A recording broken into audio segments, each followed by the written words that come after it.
હવે આપણે બાર વિજ્ઞાન રસાયણમાં ઓર્ગેનિક એટલે આખી બુકના બધા જ એમસીક્યુ મેં મૂકેલા છે. તેમ છતાં કેટલાકની એવી ઈચ્છા હતી કે ઓર્ગેનિકમાં હજુ ભૂલી જવાય છે, તો ફરીથી તો આપણે ઓર્ગેનિકમાં કેટલાક એમસીક્યુ જોઈએ.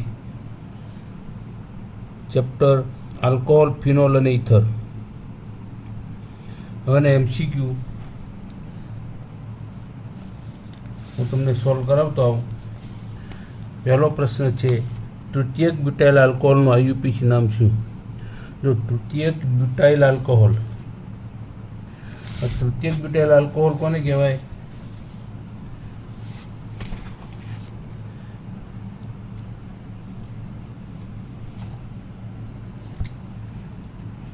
તો જે કાર્બનની આજુબાજુ 3 બીજા કાર્બન જોડાયેલા હોય, કુલ બ્યુટાઇલ એટલે 4, બરાબર. આ તૃતીયક અને આલ્કોહોલ એટલે OH, બરાબર. તો તૃતીયક બ્યુટાઇલ આલ્કોહોલ છે, બરાબર. હવે એનું આઈયુપીસી નામ છે.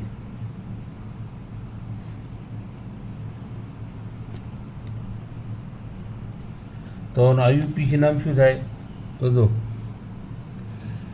આ જે છે ક્રિયાશીલ સમૂહ OH, એટલે આ કેવો છે? OH મિથાઇલ કરતાં પ્રબળ છે, પણ એક ક્રમમાં કેટલા કાર્બન લાંબા લાંબી શૃંખલા કહી તો 1 ને 2 કાર્બન, બરાબર. અહીંથી તમે ગણશો 1, 2 ને 3, આ આવશે 3. અહીંથી 1, 2, 3 તો 3 કાર્બન. તો આ 3 કાર્બનની શૃંખલા આપણે લઈએ તો 2 નંબરના કાર્બન પર મિથાઇલ અને 2 ઉપર OH, એટલે પ્રોપેન 2 ઓલ, એટલે 2 મિથાઇલ પ્રોપેન 2 ઓલ, બરાબર. એનું આઈયુપીસી નામ થશે.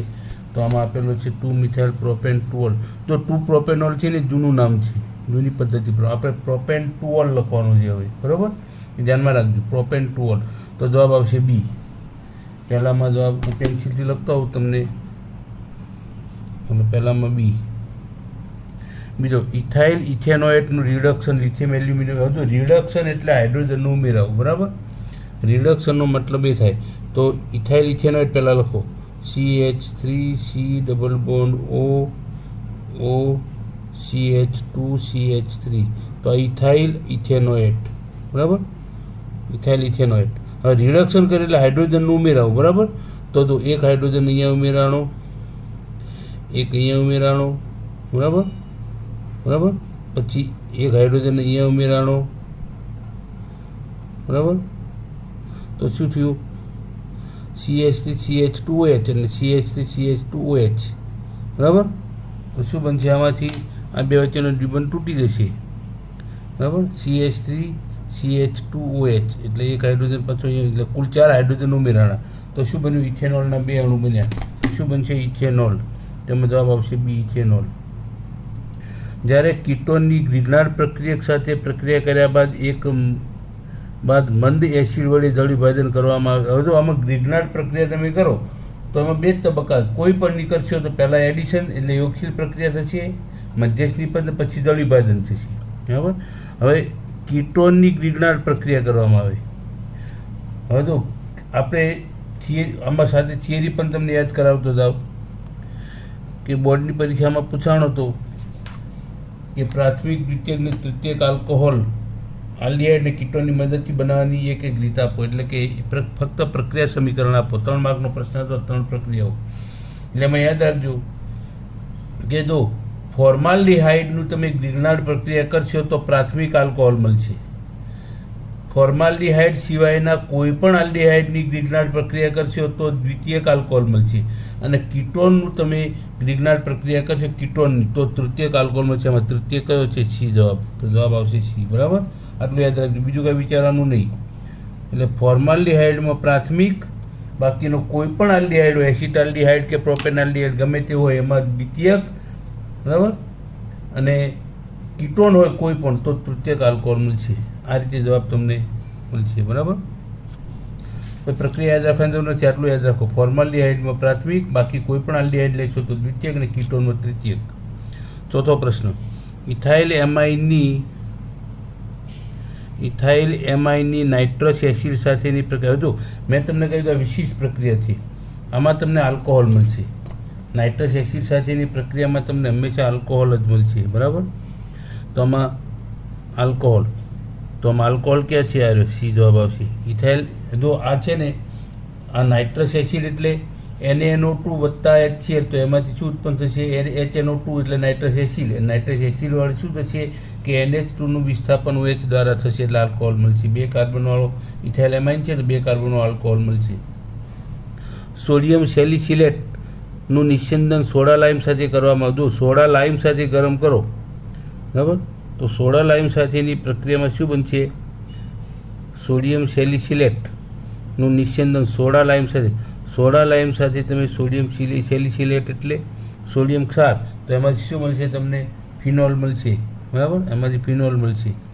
સોડિયમ સેલિસિલેટનું સોડા લાઇમ સાથે પ્રક્રિયા કરશો તો ફિનોલ મળશે એમાંથી.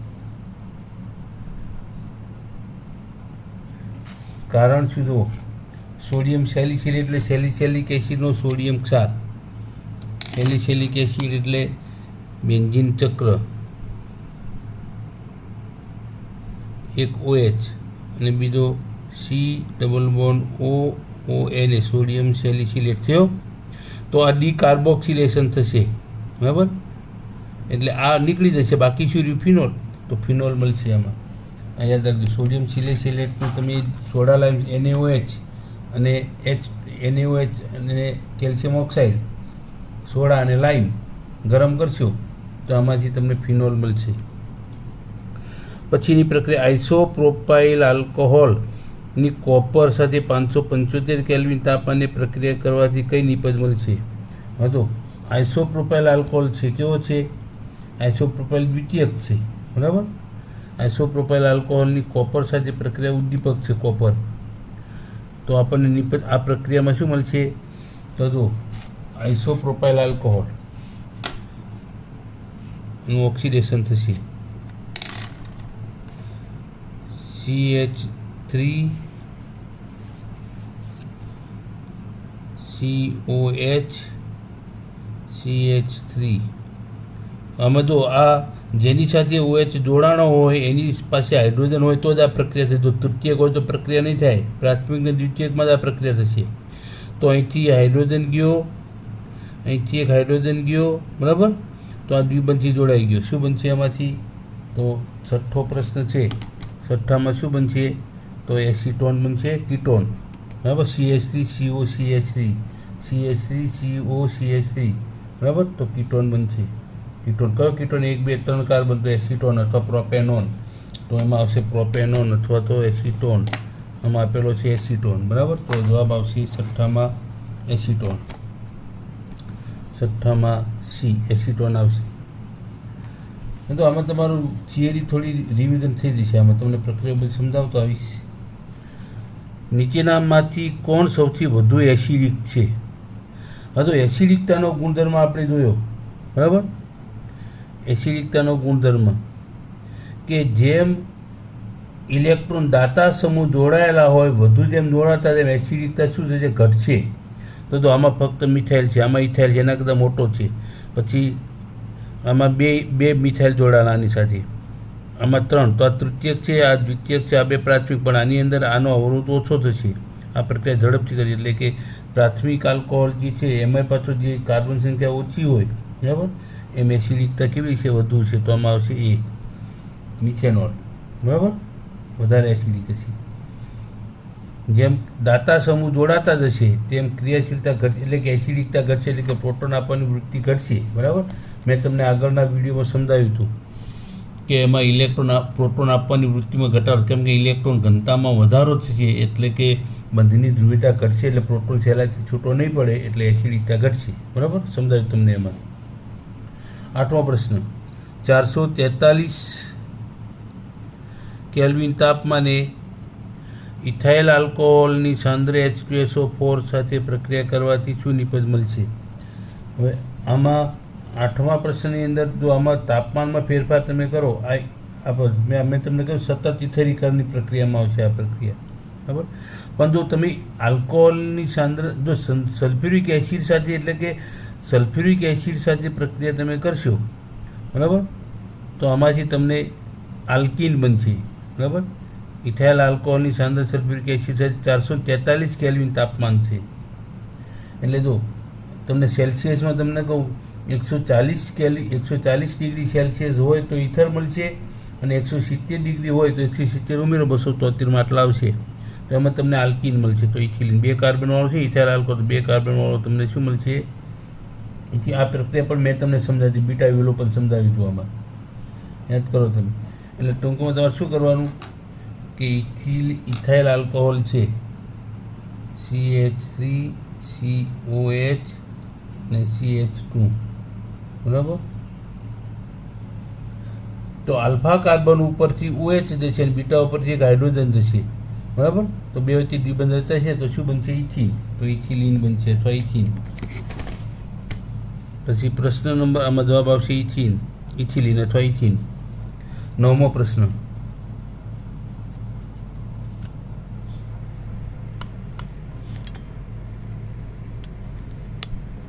પ્રશ્ન નંબર 9.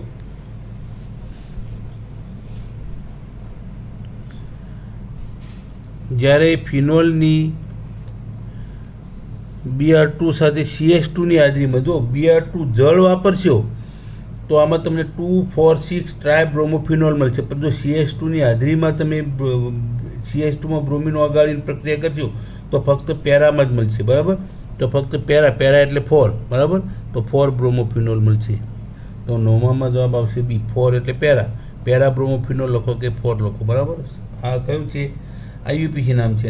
પેરા P કરશો અહીંયા તો સામાન્ય નામ પેરા બ્રોમોફિનોલ. જો CH2 Br2 હોય તો પેરા બ્રોમો, અને જો અહીંયા બ્રોમિન જળ લખેલું હોય, અહીંયા બ્રોમિન જળ અથવા AQ લખેલો એક્વિયસ તો જલીય, તો 2,4,6 ટ્રાયબ્રોમોફિનોલ મળશે. એટલું ધ્યાનમાં રાખજો. 10મો પ્રશ્ન. સોડિયમ ફિનોક્સાઇડની CO2 સાથે 400 કેલ્વિન તાપમાને અને 4 થી 7 આંતર દબાણે પ્રક્રિયા કરી તો વધુ એનું એસિડની હાજરીમાં જલ વિભાજન બીજા અર્થમાં કરવામાં આવે તો કંઈ નહીં, પણ બધું સોડિયમ ફિનોક્સાઇડ છે એની સોડિયમ એટલે કાર્બન ડાયોક્સાઇડ સાથે પ્રક્રિયા કરીએ, બરાબર. તો એમાં હવે એસિડીકરણ એટલે મેં તમને આ પ્રક્રિયા સમજાવી હતી કે જો નિર્બળને છૂટો પાડવો હોય તો પ્રબળ ઉમેરો, બરાબર. તમારે સોડિયમ ફિનોક્સાઇડ છે, આ સોડિયમ ફિનોક્સાઇડ, આ ફિનોક્સાઇડ અને સોડિયમ ફિનોક્સાઇડ. સોડિયમ ફિનોક્સાઇડની CO2 સાથે 400 કેલ્વિન તાપમાન 4 થી 7 વાતાવરણ દબાણે તો એમાં શું થશે? તો CO2 પહેલાં ઉમેરાશે આમાં, બરાબર. CO2 મેં તમને આખી પ્રક્રિયા સમજાવી હતી આ કોલ્બી સ્મિથ પદ્ધતિમાં. તો ઓક્સિજન અહીંયા CO2 ઉમેરાણું, બરાબર, મળ્યો. આ અમલ છે, આમાં CO2 ઉમેરાણું જોવા રહ્યો, CO2 ઉમેર્યો, આમાં ONA તો ONA, એમાં વચ્ચે CO2 ઉમેરાણું.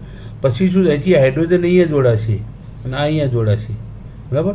પછી તમે એસિડની હાજરીમાં જલ વિભાજન કરશો, બરાબર. તો આની જગ્યાએ પ્રોટોન જોડાશે તો જો અહીંયા હોય તો અહીંયા C ડબલ હોય તો શું બન્યું? Salicylic acid. તો સેલિસિલિક એસિડ બનશે એમાં. તો જવાબ આવશે એમાં 10માં આવશે B, બરાબર, સેલિસિલિક એસિડ.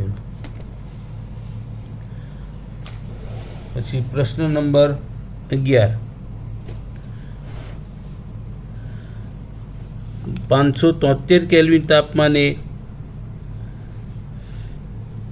તૃતીયક બ્યુટાઇલ આલ્કોહોલને કોપર સાથે ગરમ કરવાથી આ પ્રક્રિયા લગભગ આગળ આવી ગઈ, બરાબર. તો જો આઇસોબ્યુટાઇલ આલ્કોહોલ છે, મેં તમને કહ્યું કે આ તૃતીયક આલ્કોહોલ છે, બરાબર. તૃતીયક આલ્કોહોલમાંથી તમારે જો કીટોન બનાવવો હોય તો સામાન્ય રીતે નહીં બને, બરાબર. તો 573 કેલ્વિન તાપમાને કોપર ઉદ્દીપકની હાજરીમાં જો પ્રક્રિયા કરશું આપણે તો એમાંથી આપણને શું મળશે? તો જો આમાં મેં તમને સમજાવ્યું હતું કે આમાં બે વચ્ચે સ્પર્ધા થાય ને એ બધો શબ્દો તમે યાદ કરો. તો જો આમાં આ છે તૃતીયક બ્યુટાઇલ આલ્કોહોલ એટલે CH3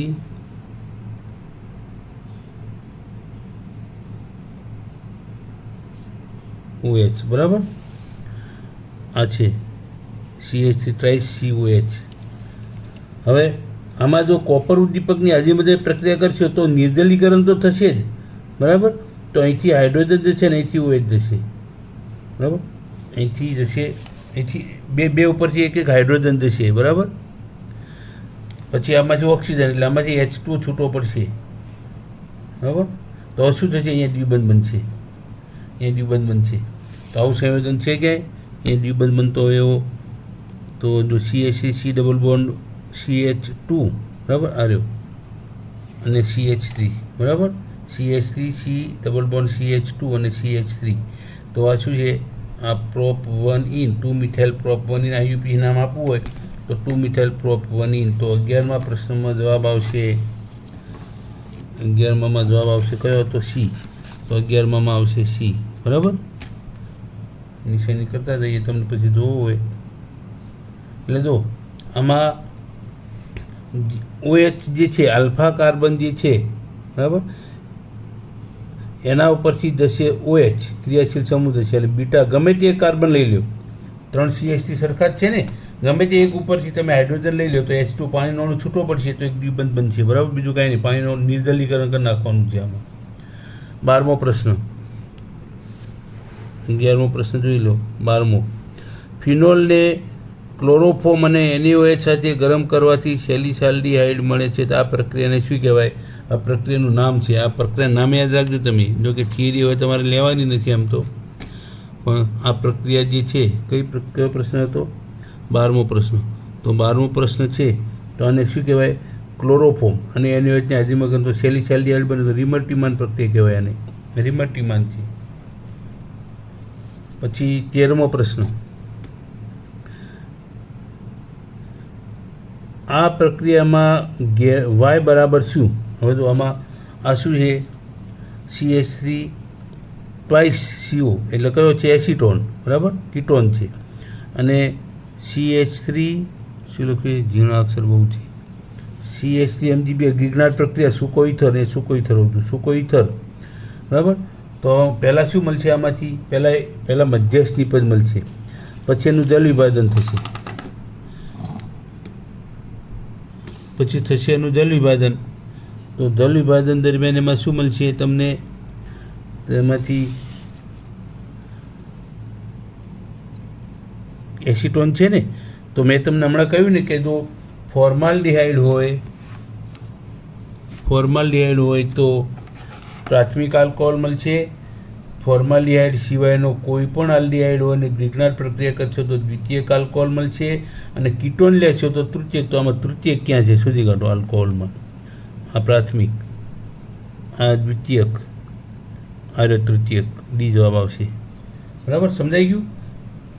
બીજી રીતે તમને અલગ અલગ રીતે રજૂ કરશે પ્રશ્નો બધા.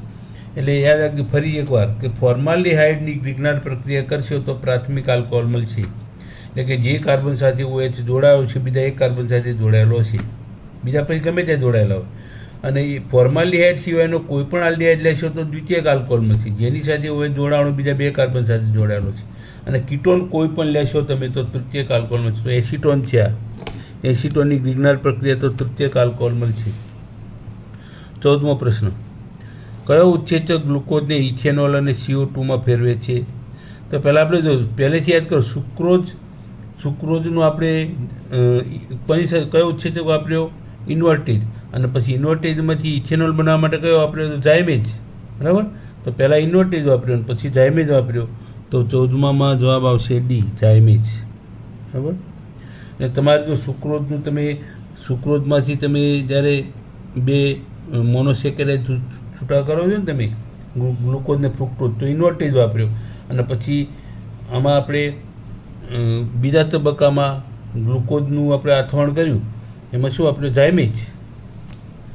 પછી 15મો પ્રશ્ન, આઇસોપ્રોપાઇલ આલ્કોહોલનું ઓક્સિડેશન પોટેશિયમ ડાયક્રોમેટ અને H2SO પર, એટલે મૂળ શું થાય? H2 આમાં પ્રક્રિયા H2CrO3 સાથે પ્રક્રિયા થશે, એટલે કે એમાં ક્રોમિક એસિડ ઉત્પન્ન થશે અને ક્રોમિક એસિડ પ્રક્રિયા કરશે. તો આઇસોપ્રોપાઇલ આલ્કોહોલ છે. વળી પાછો એ જ પ્રશ્ન આવે જો, એટલે પ્રશ્ન તમે જોઈને પહેલાં તમે એનું બંધારણ લખો તો તમને ખ્યાલ આવશે, બરાબર. આઇસોપ્રોપાઇલ આલ્કોહોલ તમે પહેલાં બંધારણ લખશો તમને આઈડિયા આવશે. હવે આઇસોપ્રોપાઇલ આલ્કોહોલ છે એટલે વચ્ચેના કાર્બન ઉપર OH, બરાબર, અહીંયા હાઇડ્રોજન CH3 હાલો અહીંયા CH3 અહીંયા એક H બરાબર. તો ઓક્સિડેશન થાય બરાબર. આલ્કોહોલનું ઓક્સિડેશન શેમાં થાય? આલ્ડીહાઇડ અથવા કીટોનમાં બરાબર. તો એક હાઇડ્રોજન અહીંથી કાઢી નાખો ને એક અહીંથી કાઢી નાખો, આ બે દ્વિબંધી જોડી દે, શું બન્યું? એસિટોન. કીટોન બની ગયું, એસિટોન બનશે. પ્રશ્ન નંબર કયો છે? પ્રશ્ન નંબર 15. તો એમાં એસિટોન બનશે. આ રહ્યો બી જવાબ આવશે 15માં બી બરાબર. CH3COH એટલે એમાંથી તમારે શું કરવાનું? હાઇડ્રોજન કાઢી નાખવાનું બરાબર. હાઇડ્રોજનનું દૂર થવું એટલે ઓક્સિડેશન, અને ઉમેરાવો એટલે રીડા. આમાં ઉમેરશો તો વળી પાછું એ જ બનશે. હાઇડ્રોજન ઉમેરશો તો હાઇડ્રોજનનું દૂર થવું એટલે ઓક્સિડેશન. તો આ ઓક્સિડેશન કરતા પદાર્થો છે, ધ્યાનમાં રાખવાનું કે સલ્ફ્યુરિક એસિડ એટલે એસિડમાં ઓગાળેલો પોટેશિયમ ડાયક્રોમેટ હોય કે પોટેશિયમ પરમેંગેનેટ હોય, પ્રબળ ઓક્સિડેશન કરતા છે. તો શું કરશે? આનું ઓક્સિડેશન કરશે. ઓક્સિડેશન શામાં થશે? કીટોનમાં બરાબર. આલ્કોહોલનું આલ્ડીહાઇડ ને પછી કીટોનમાં થાય, પણ આ પ્રબળ ઓક્સિડેશન કરતા છે એટલે ડાયરેક્ટ કીટોનમાં થશે બરાબર. અને કીટોનનું શામાં થાય? હવે ઓક્સિડેશન કરવું હોય તો એસિડમાં. એક કાર્બન ઓછો થાય એસિડ CH3COH મળશે આમાંથી. 16મો પ્રશ્ન. નીચેનામાંથી કયો આલ્કોહોલ ઝિંક ક્લોરાઇડની હાજરીમાં HCl પ્રત્યે સૌથી વધુ સક્રિય છે? હવે આ જે છે ને, આ લ્યુકાસ કસોટી છે, તમે યાદ કરો લ્યુકાસ કસોટી બરાબર. તો લ્યુકાસ ઝિંક ક્લોરાઇડ અને HClની હાજરીમાં પ્રક્રિયા આલ્કોહોલની થાય કોઈ લ્યુકાસ. એ શાના માટેની હતી? પ્રાથમિક, દ્વિતીયક ને તૃતીયક આલ્કોહોલને પરખ કરવા માટેની, ઓળખવા માટે કયા પ્રકારનો છે. તો એમાં આપણે શું કરતા કે જો તરત જ પ્રક્રિયા આપે તો તૃતીયક બરાબર. તો શું કહે કે સૌથી વધુ સક્રિય એટલે ઝડપી પ્રક્રિયા આપશે તો આમાં તૃતીયક આલ્કોહોલ શોધી કાઢો. તૃતીયક આલ્કોહોલ ક્યાં છે આમાંથી? અરે પહેલો તો 16માં જવાબ આવશે એ તૃતીયક. દ્વિતીયક હોય તો 5 મિનિટ પછી દૂધિયું દ્રાવણ બનશે, પ્રાથમિક હોય તો પ્રક્રિયા કરશે નહીં એટલે ચોખ્ખું દ્રાવણ રહેશે. આ લ્યુકાસ કસોટી છે બરાબર. તો લ્યુકાસ કસોટી તમને એ રીતે પૂછી નાખી આમાં. તો તૃતીયક હોય તો ઝડપી પ્રક્રિયા કરશે, તો વધુ સક્રિય કયો હશે? તૃતીયક. આ લ્યુકાસ કસોટી દ્વારા નક્કી થાય. 17મો પ્રશ્ન. 575 કેલ્વિન તાપમાને તૃતીયક આલ્કોહોલને કોપર. હવે પછી વળી ફરીથી આવ્યો. 17મો પ્રશ્ન જે છે એમાં 17મો એમાં શું? આલ્કોહોલને કોપર સાથે ગરમ કરવાથી કઈ નિપજ મળશે? તો 17માં મળશે તમને તૃતીયક આલ્કોહોલ છે ને, તો આલ્કીન મળશે. હમણાં આપણે પ્રક્રિયા લખી બરાબર, આ રહી હમણાં જ લખી, આ રહી બરાબર. આલ્કીન મળ્યો ને, આ દ્વિબંધ અહીંયા રચાણો એટલે આલ્કીન બન્યો. આલ્કીન તો આલ્કીન મળશે, તો જવાબ આવશે આલ્કીન. લ્યુકાસ કસોટીમાં પ્રાથમિક આલ્કોહોલ ગંદકી એટલે ગંદકી ખાલી જગ્યા ગંદકી. લ્યુકાસ કસોટીમાં પ્રાથમિક આલ્કોહોલ ગંદકી, એક શબ્દ ખોટો લખ્યો એટલે પ્રાથમિક આલ્કોહોલ પ્રક્રિયા આપશે નહીં બરાબર. આમાં શોધી કાઢો બરાબર. પ્રાથમિક આલ્કોહોલ છે 18મા પ્રશ્નમાં પ્રાથમિક આલ્કોહોલ પ્રક્રિયા આપશે નહીં બરાબર. એટલે સામાન્ય તાપમાને જો ઝડપથી આપશે નહીં, ધીમેથી આપશે નહીં, ખૂબ ઝડપથી આપશે, ખૂબ ધીમેથી આપશે નહીં, ગરમ કરવાથી મળે, ગરમ કરવાથી આપે. તો એને ગરમ કરો તો પ્રક્રિયાનો વેગ વધશે. તો 18માં ડી જવાબ યોગ્ય લાગે. ગરમ કરવાથી પ્રક્રિયાનો વેગ વધશે, સામાન્ય તાપમાને હલાવશો જ નહીં મળે. તો જવાબ આવશે ડી. એમાં નીચેનામાંથી કયા સંયોજનનું ઉત્કલન બિંદુ ઊંચું છે? હવે જો ઉત્કલન બિંદુ ઊંચું કોનું હોય? પહેલાં તો જો કાર્બન સંખ્યા વધે તો ઉત્કલન બિંદુ વધે. પછી જો એમાં હાઇડ્રોજન બંધની જેમ OHની સંખ્યા વધે તો ઉત્કલન બિંદુ વધે. તો આમાં એ બધી બાબતો આમાં જોવી પડશે. તો જો આમાં આ ઇથરનું તો હાઇડ્રોજન બંધ છે નહીં, ઇથરનું તો ઘણું નીચું છે બરાબર, એ તો જવાબમાં આવશે નહીં. પછી આ છે હેલોજન છે, આ આલ્કોહોલ છે, આ આલ્ડીહાઇડ છે. તો પહેલાં તો કાર્બનની સંખ્યા બધામાં સમાન છે, આમાં 2, આમાં 2 ને આમાં 2 બરાબર. પછી બીજું એક છે કે જેનો અણુભાર વધુ હોય બરાબર, એનો વધારે હોય. પછી એના સિવાય બીજું એક અગત્યનું કારણ કે જેમાં હાઇડ્રોજન બંધ રચાતો હોય એનું ઉત્કલન બિંદુ. તો પહેલાં હાઇડ્રોજન બંધ શોધી કાઢવામાં, તો Cl આમાં નહીં, આમાં તો આલ્કોહોલમાં છે. આલ્કોહોલમાં હાઇડ્રોજન બંધ રચાશે એટલે ઉત્કલન બિંદુ ઊંચું છે બરાબર. બધા કાર્બન સંખ્યા સમાન છે એટલે બરાબર. એટલે હાઇડ્રોજન બંધના કારણે આલ્કોહોલનું ઉત્કલન બિંદુ વધારે છે. 20મો પ્રશ્ન.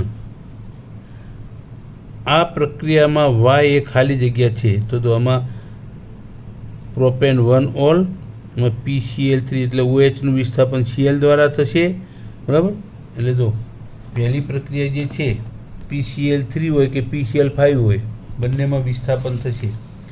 એટલે CH3 CH2 CH2OH અને PCl3, બરાબર.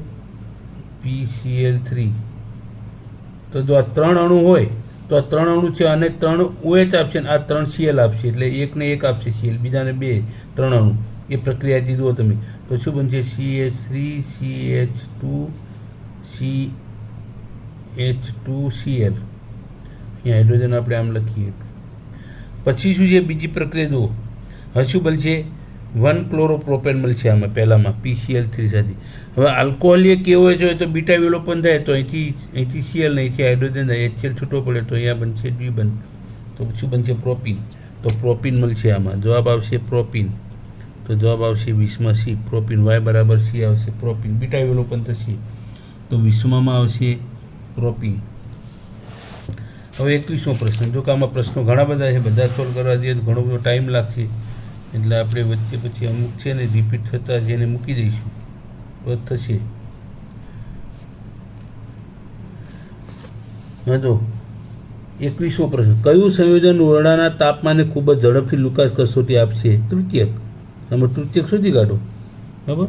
તૃતીયક આલ્કોહોલ આમાંથી શોધી કાઢો તમે, એ ઝડપથી પ્રક્રિયા આપશે. તો પહેલાં 2 મિથાઇલ પ્રોપેન 2 ઓલ, 2 મિથાઇલ આ છે, આ તૃતીયક છે, આપણે આગળ આવી ગયો તો પહેલો જ આવશે જવાબ. પછી બીજા 2 મિથાઇલ પ્રોપેન 1 ઓલ નહીં આવે, નહીં. બધા આ એક તૃતીયક છે તો પ્રક્રિયા બહુ ઝડપથી આપશે. પછી પ્રશ્ન નંબર 22. ડાય ઇથાઇલ ઇથરને ખાલી ગેસ સાથે ગરમ કરવાથી વિઘટન આપશે. વિઘટન કોની સાથે? હવે તો KMnO4 સાથે ઓક્સિડેશન આપશે. NaOH સાથે પ્રક્રિયા નહીં આપે. H2O જલની વાત તો HI સાથે વિઘટન આપશે, બરાબર. શું બનશે? ડાય ઇથાઇલ ઇથર છે ને, તો શું બનશે? ઇથાઇલ આયોડાઇડ બનશે. CH3CH2I ઇથાઇલ આયોડાઇડ બનશે, તો વિઘટન આ કરશે. 23મો પ્રશ્ન. વિલિયમસન સંશ્લેષણ એ ખાલી જગ્યાની બનાવ કોના? ઇથર માટે, બરાબર. ડાયઇથાઇલ ઇથર કે ઇથર, બરાબર, ઇથર બનાવવા માટે. હવે ડાયઇથાઇલ ઇથર શું કામ લખ્યું? કે વિલિયમસન છે ને એની અંદર આપણને કેવો સમિત ઇથર જ મળશે, અસમિત નહીં મળે આમાં. એની આપણે સતત ઇથરીકરણ કહેવાય નહીં, અને સતત ઇથરીકરણ, બરાબર. તો ડાયઇથાઇલ ઇથર આપણને મળશે. 24મો પ્રશ્ન. લ્યુકાસ પ્રક્રિયા કઈ ખાલી જગ્યા છે? તમને ખબર છે, આગળ આવી ગયું. ઝીંક ક્લોરાઇડ અને સાંદ્ર HCl. 25મો પ્રશ્ન. નીચેનામાંથી કયું સંયોજન એસિડિક છે? હતો આલ્કોહોલ એસિડિક તો છે જ, બરાબર. હવે આગળ પ્રશ્ન આવી ગયો, બરાબર. આનો જવાબ હતો આમાં આ એલિફેટિક છે, આ એલિફેટિક છે, આ એરોમેટિક. આમાં સસ્પંદન થાય, અમે સમજાવ્યું તમને આખું કારણ, બરાબર. તો આમાં સસ્પંદન થશે. સસ્પંદનના કારણે સ્થિરતા, એમાં ઇલેક્ટ્રોન વાદળ જે છે આની તરફ આમ ખેંચાશે, એટલે O અને Hનો બંધ કયો બનશે? વધુ ધ્રુવીય બનશે, એટલે હાઇડ્રોજન પ્રોટોન સહેલાઈથી આપશે, અને પ્રોટોન સહેલાઈથી આપશે એટલે ફિનો. અને આમે તમે જુઓ, મેં તમને કારણ સમજાવ્યું હતું કે એલિફેટિક આલ્કોહોલ કરતાં એરોમેટિક આલ્કોહોલની એસિડિકતા વધુ છે. તમને આખું કારણ સમજાવ્યું હતું. એ કારણના આધારે એલિફેટિક, આ એરોમેટિક છે ને ફિનોલ, તો ફિનોલ જવાબ આવશે. તો આ એસિડિક વધુ કયો છે? ફિનોલ. કેમ કે સસ્પંદન થાય, તો સસ્પંદનના કારણે સ્થિરતામાં વધારો થાય. પ્રોટોન આપે એટલે ફિનોક્સાઇડ બનશે. પ્રોટોન પાછો લેવાની વૃત્તિ ઘટશે, કેમ કે સ્થિરતા વધી ગઈ ને. અને બીજું શું થાય કે એમાં ઇલેક્ટ્રોન માઇગ્રેશન થશે, એટલે તમે એરોમેટિક હોય એની સ્થિરતા વધુ હોય એટલે એસિડિકતા વધુ હોય, બરાબર. તો કેટલા પ્રશ્નો થયા? 25 થયા.